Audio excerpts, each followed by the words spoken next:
Hoje eu vou fazer uma pregação totalmente diferente de qual eu fiz nos últimos 5 anos. Por que eu vou dizer o que eu vou dizer? Porque eu não quero depender do seu engano para exercer meu ministério. Então eu vou tocar em um dos temas mais controversos da experiência cristã. É um dos temas que envolvem poder, envolve status, envolve dinheiro, envolve luxúria, envolve tudo aquilo que nós já temos visto, ouvido. Então eu gostaria muito que você abrisse a sua Bíblia no livro de Malaquias capítulo 3.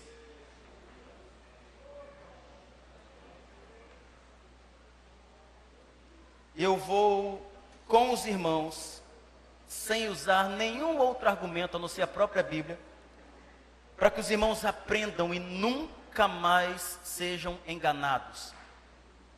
O meu compromisso é com a verdade, irmãos. Eu sou um homem do Evangelho, eu não sou um homem do Ministério Vida. Quem está aqui pela primeira, segunda vez já sabe, ou quem não sabe, eu não sou assalariado aqui, eu não recebo nada. Ninguém que está aqui, tudo isso está limpinho, arrumado, essa galera, todo mundo aqui é voluntário, eu não estou fazendo nada ao meu favor, eu não ganho nada às custas disso. Mas eu também não quero depender do engano de ninguém para que a gente mantenha isso aqui, ou que a gente mantenha qualquer obra que seja gratuita, amorosa, sincera, verdadeira. Então eu vou desmistificar um texto que é mais usado para manipulação e controle de uma coisa chamada dízimo. Vocês estão preparados, irmãos? Bíblia aberta. Não pisque os olhos. Malaquias capítulo 3. É importante nós salientarmos e lembrarmos que Malaquias é um profeta menor. Começando o texto, quando você vê em Malaquias capítulo 1, versículo 1, começando o livro, Malaquias diz: peso da palavra do Senhor contra Israel. Malaquias estava escrevendo para Israel, não era para toda a humanidade, era para a nação de Israel, povo judeu. Povo gentil, que não é judeu, não tinha lei como segmento, não se seguia lei. A lei era para o povo judeu. Então Malaquias começa o livro dele dizendo isso: peso da palavra do Senhor contra Israel. Então vamos em Malaquias capítulo 3. Se você está com a Bíblia no celular, no iPhone, no iPad, pouco importa, abra a sua Bíblia aí. Malaquias capítulo 3. Eis que envio o meu anjo, que preparará o caminho diante de mim, e de repente virá a seu templo o Senhor. Quem é o Senhor aqui? Vamos, gente, eu vou precisar de vocês. Quem é o Senhor aqui? Deus. Então, virá Deus, a quem vós buscais, o anjo do concerto. Anjo do concerto, em alguns aí o anjo da aliança. Está vindo para o povo um concerto. Olha, se está vindo um concerto, é porque alguma coisa está desconcertada. O anjo do concerto está vindo, ele vai consertar alguma coisa. A quem vós desejais, eis que vem, diz o Senhor dos Exércitos. Quando você for ler a Bíblia, é fundamental que você pare de olhar comentário bíblico, porque comentário bíblico é comentário do autor, e às vezes muitos tendenciosos. Então tenha cuidado ao ler a Bíblia para não ficar preso a comentário bíblico. Era necessário um conserto, alguma coisa estava errada.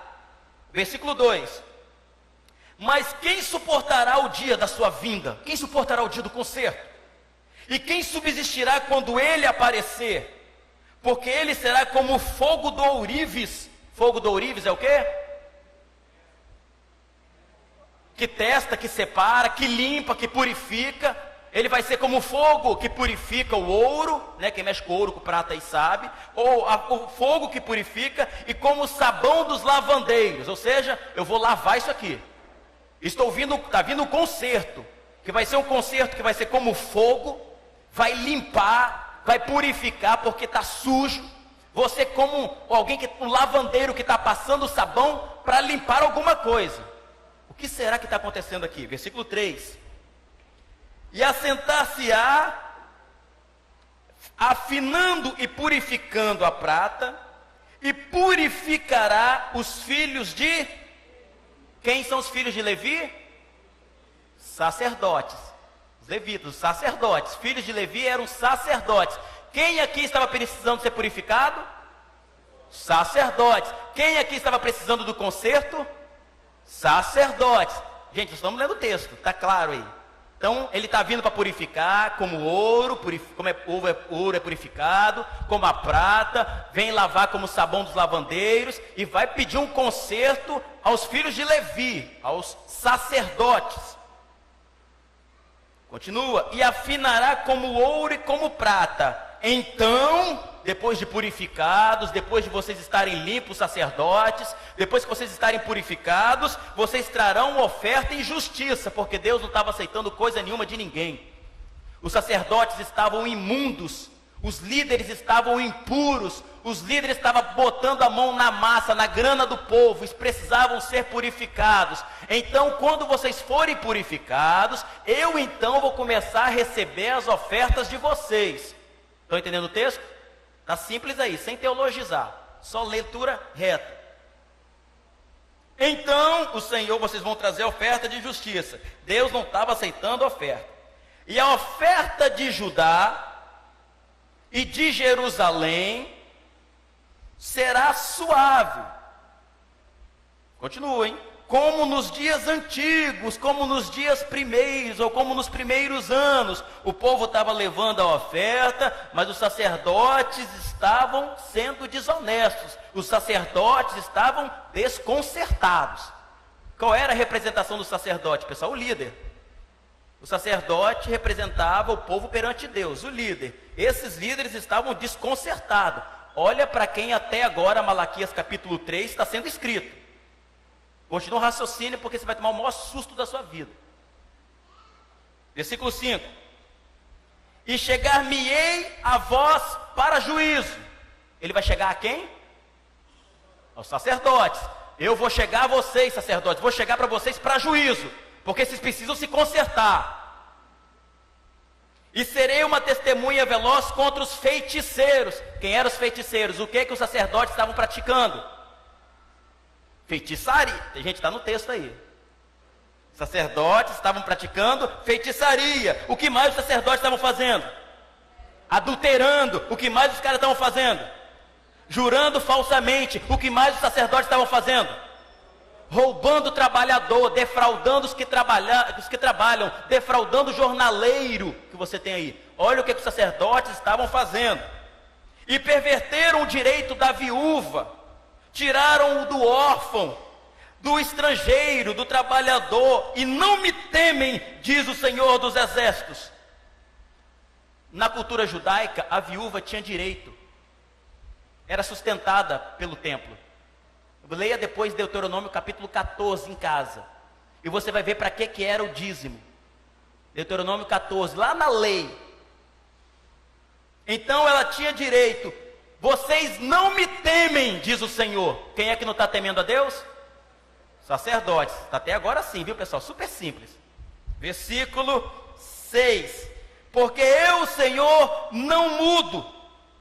Por isso, vós, filhos de Jacó. Filhos de Jacó.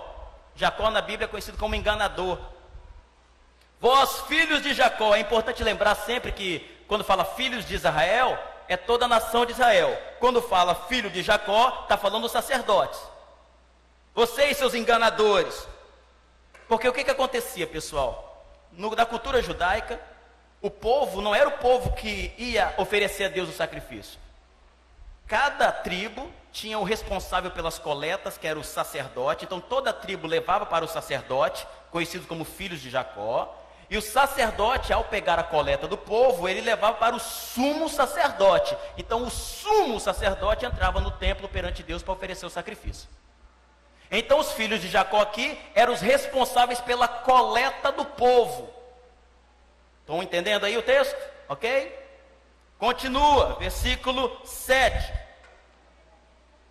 Desde os dias dos vossos pais, vocês se desviaram dos meus estatutos e não os guardastes. Quem estava se desviando dos estatutos, pessoal? Sacerdotes. Até agora não mudou nada. tornai vós para mim, voltem-se para mim, e eu tornarei para vocês, diz o Senhor dos Exércitos. Mas vocês ficam perguntando, como que nós devemos nos tornar? Quem é que está fazendo essa pergunta idiota? Sacerdotes. Versículo 8. Roubará o homem a Deus? Todavia vós me roubais e dizeis, em que nós te roubamos? Nos dízimos e nas ofertas alçadas. Quem é que está roubando? Não é o povo. Toda vez que pastor vem com esse papo, roubará o homem a Deus? Vós me roubais. Ele aponta para o povo, né? Mas essa passagem não é para o povo, é para o sacerdote, que estava roubando o povo. É só ler Bíblia, irmãos, que a gente não é enganado. É só ler Bíblia para parar de ser enganado com medo de devorador, destruidor, bicho, capeta, demônio, que é só para botar terror para as pessoas obrigadas a darem até o último tostão. Aqui é só Bíblia, eu não estou citando ninguém, só Bíblia, leitura reta, interpretativa, simples. Continua. Roubará o homem a Deus? Vocês sacerdotes, vocês têm como me roubar? Todavia vocês estão me roubando e perguntando, no que nós te roubamos? Nos dízimos e nas ofertas alçadas, com maldição sois amaldiçoados, porque me roubais a mim. Vós, toda a nação. Que nação? Nação de Israel. Para aqui. Olha que texto sério. Com maldição sois amaldiçoados. Que maldição? Vou explicar daqui a pouquinho qual é a maldição. Daqui a pouquinho, não tem nada. Eu te amaldiçoo, não é nada disso. Vou explicar aqui no texto, daqui a pouquinho. Só ler Bíblia, para não ser enganado. A oferta que eles estão roubando é da viúva, do pobre, do jornaleiro, do trabalhador. E estão dizendo, mas no que nós estamos roubando? É isso que está acontecendo aqui. Versículo 9. Com maldição vocês são amaldiçoados, porque me roubais a mim, vós toda a nação.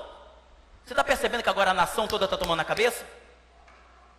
Esse é o maior perigo de quem está dando dinheiro para pastor fraudulento, sustentando obra fraudulenta e dizendo, não é problema meu que eu estou dando dinheiro lá, ele que se vire com Deus.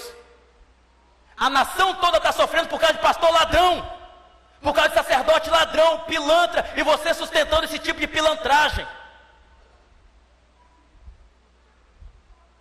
Desculpa, visitante, hoje eu tenho que passar o rodo aqui. Tem que esclarecer o povo, vou parar de ser enganado. A mãe passando fome em casa, acabou o gás, e o filho da mãe tem coragem de ir para a igreja dar todo o dinheiro, mas deixa a mãe morrendo de fome, falando que Deus vai prover. Nunca leu a Bíblia, o que 1 Timóteo 5,8 diz? Se alguém não cuida dos seus, e principalmente do da sua família, negou a fé, e é pior que um infiel.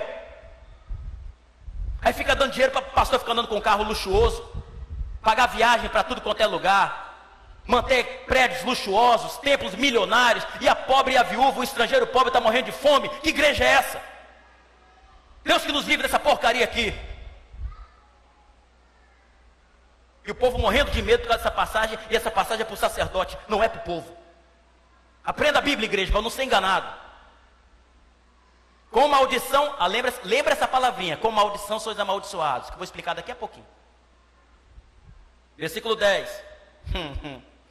Todo mundo estava sofrendo por causa de pastor ladrão, hein? Cuidado aí, hein, pessoal. Capítulo 10. Trazei todos os dízimos. Trazei todos os dízimos. Ué, não é o dinheiro, não? Não era dinheiro, irmãos. Lê Deuteronômio 14. Hortelã, coentro, cominho, fruto da terra, dos animais, não era dinheiro. Dízimos. Trazei todos os, está no plural. Não é trazei o seu dinheiro. Você vai ler Deuteronômio 14, vai ver lá que você só trocava em dinheiro quando você tinha muita coisa para levar ao templo e a viagem era longa. Então você pegava aquilo, trocava em dinheiro, onde Deus mandava você parava, comprava tudo que quisesse, chamava quem quisesse e comeriam ali, bebida forte, vinho. Lembra que ler a Bíblia? Trazei todos os dízimos, tudo que a terra produzia, a casa do tesouro, para que haja mantimento na minha casa. Por quê? Porque a viúva precisava comer, o pobre precisava comer, o órfão precisava comer, precisava de abrigo, o estrangeiro, o trabalhador precisava, os que dependiam do templo precisavam daquilo. Trazei toda essa comida, trazei todos esses mantimentos à casa do tesouro, para que haja mantimento na minha casa. Depois fazei prova de mim, diz o Senhor dos Exércitos, se eu não vos abrir a janela dos céus, e não derramar sobre vós uma bênção, que dela tal vos advenha maior abastança. O que era as janelas dos céus? Alguém respondeu aí? Chuva. A gente não canta, faz chover, abra as comportas. É chuva. O povo estava morrendo de seca. Com maldição sois amaldiçoados. Qual era a maldição? Não caía chuva. A colheita, a plantação do povo estava morrendo. O povo estava sendo amaldiçoado por falta de chuva.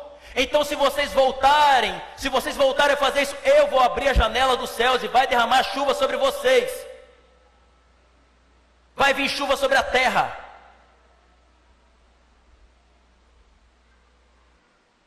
Faz prova de mim, eu vou abrir a janela dos céus. E por causa disso, e por causa de vós, repreenderei o devorador. Aí, agora aqui, ó o demônio. Vou repreender o devorador. Pessoal, você sabe o que é devorador? É o que comia a colheita do povo. Sabe o que era o devorador? Um gafanhoto. Não é demônio. É que esse pessoal fica fazendo curso de batalha espiritual aí, inventando demônio em cachorro, em gato, falando que cachorro vê demônio em preto e branco, todo tipo de maluquice possível. E esse gafanhoto bíblico virou um demônio. Mas como assim? Porque na minha igreja eu aprendi que tem um demônio devorador, destruidor, migrador e cortador. São 4 espécies de demônio que vai no dízimo. Quando a gente não dizima, ele come. Abra a sua Bíblia, deixa a Bíblia aberta aí, e dá umas 2 palhinhas para trás, vai lá em Joel. Joel capítulo 1. Olha Joel. Depois do livro de Oséias, Joel. Depois de Oséias, Joel. Meu Deus do céu, a Bíblia na cara da gente, a gente pagando tora. Joel capítulo 1, versículo 4. Olha os tipos de gafanhotos, os tipos de demônios que as pessoas dizem que é, para quem não dizima. Joel 1, 4. O que ficou da lagarta, eles chamam de cortador, o comeu o gafanhoto. Esse gafanhoto é o migrador. E o que ficou do gafanhoto, o comeu a locusta, que é outro tipo de gafanhoto. Esse é locusta aqui, é o devorador. E o que ficou da locusta, o comeu o pulgão. O pulgão, outra espécie de gafanhoto, conhecido como destruidor. Não tem nada a ver com o demônio, irmãos. Eram os gafanhotos que vinham na colheita, de vez em quando, de tempos em tempos, ficavam, comia tudo e acabava com a plantação do povo. Continua no texto. E por causa de vós repreenderei o devorador, para que não vos consuma o fruto da terra, para que não coma a sua plantação. E a vide do campo não vos será estéril, não vai parar de produzir, diz o Senhor dos Exércitos. E todas as nações vos chamarão bem-aventurados, porque vós sereis uma terra deleitosa, diz o Senhor dos Exércitos. Acabou. Não tem demônio, não tem devorador, não tem roubando a Deus, porque essa palavra é para o sacerdote, não é para o povo. E está explicado. Bíblia pura, não tem enganação. Pastor, então, mas espera aí. Lá em Mateus 23, 23, abra sua Bíblia, por favor, Mateus 23, 23. É fundamental esse versículo no Novo Testamento, porque o dízimo era uma obrigação no Velho Testamento, era uma obrigação lá na lei. Não há mais essa obrigação de ninguém dizimar. Não há mais obrigação, ninguém mais é obrigado. Na lei, para o povo judeu, era uma obrigação, nós não somos judeus. Era uma velha aliança para o sustento do templo, para o sustento dos sacerdotes, para o sustento do povo lá.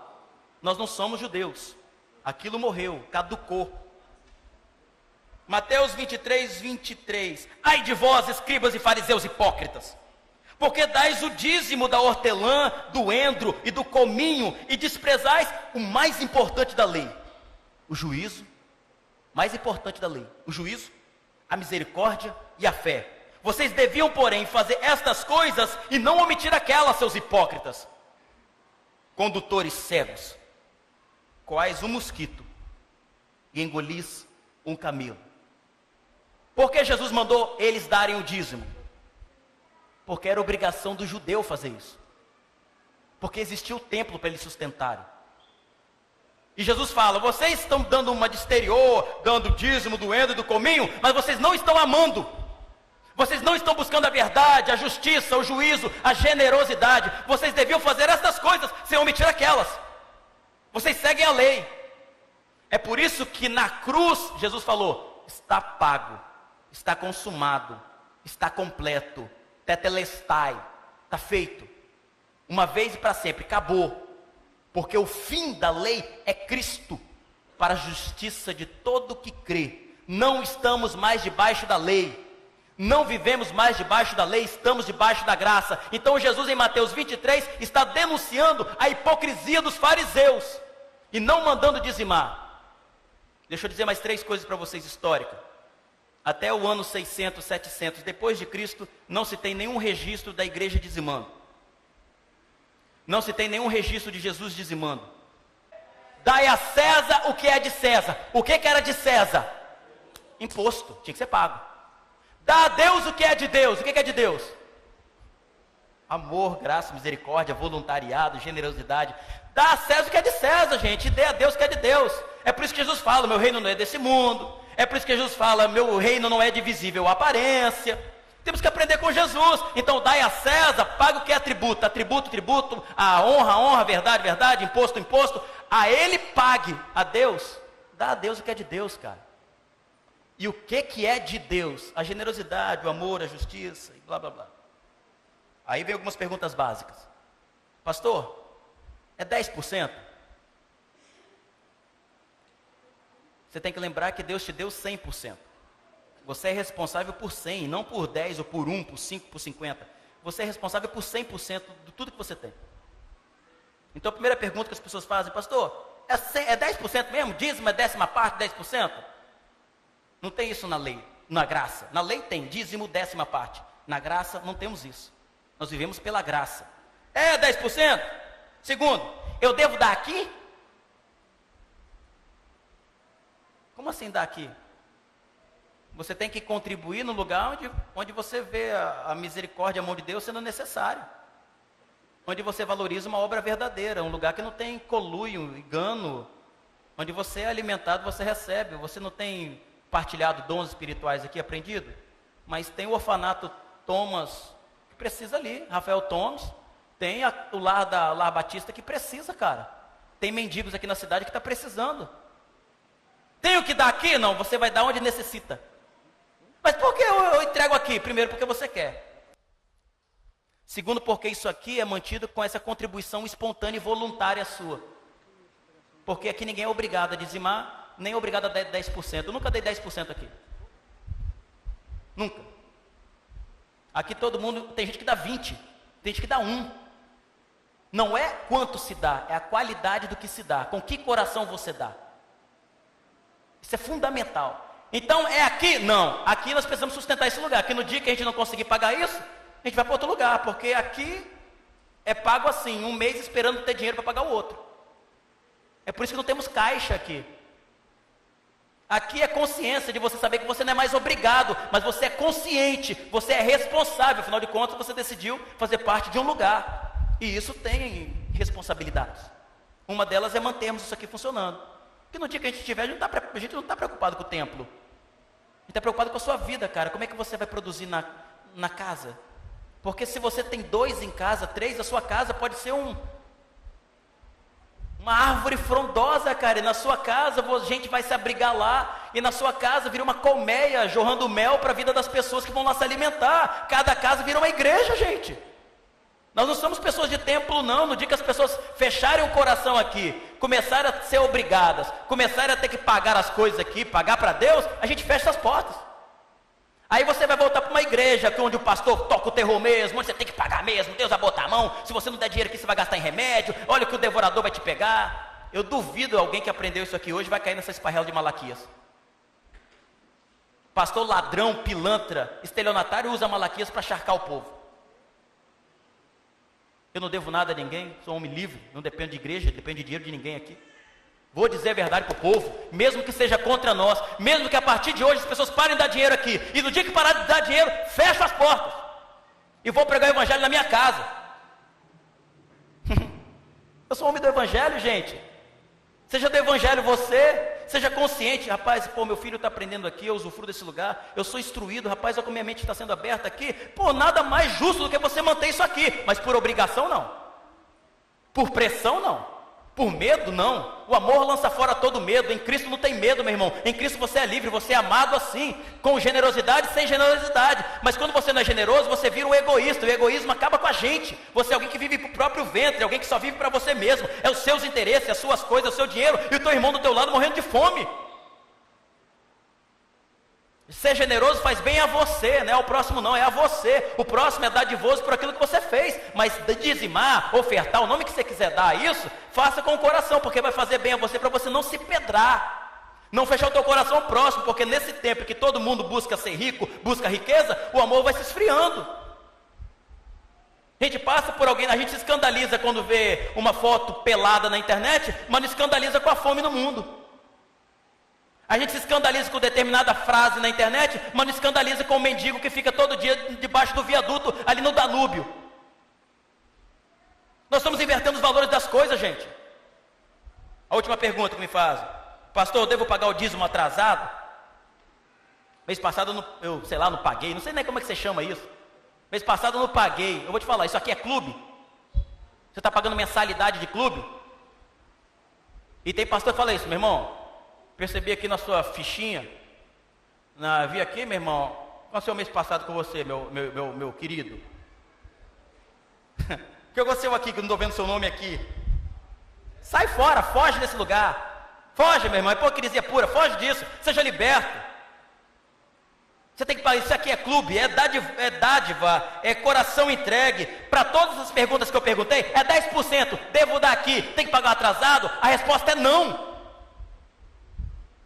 Para com isso, meu irmão. Deus não nos abençoa por aquilo que damos, Deus nos abençoa por aquilo que Ele é, porque Ele é Deus, é Pai, não é por aquilo que você deu não. Isso é barganha com Deus, não barganhe com Deus. Quem barganha com Deus está querendo comprar a Deus.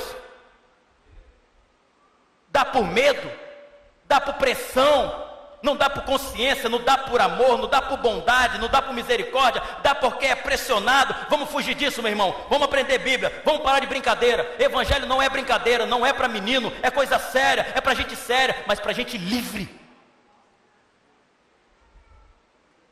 Eu não vou me contentar enquanto não tornar o povo aqui livre. Livre da manipulação e controle humano, de gente que só quer status, poder, ver qual igreja tem o maior, qual igreja tem aquilo mais roxo, qual igreja que tem mais poder, qual igreja tem mais carro, tem mais luxo. Não! É qual igreja que ama mais, qual a igreja que oferece o coração para o próximo mais, qual a igreja que tem mais verdade, qual a igreja que prega a justiça. A injustiça foi denunciada por Jesus no ministério dele inteiro. A minha oração nessa noite, desculpa visitantes que vieram, mas eu sei que essa palavra também pode ter esclarecido vocês, mas é importantíssimo nesse momento de decisão, que a gente aprenda a amar a Deus com responsabilidade,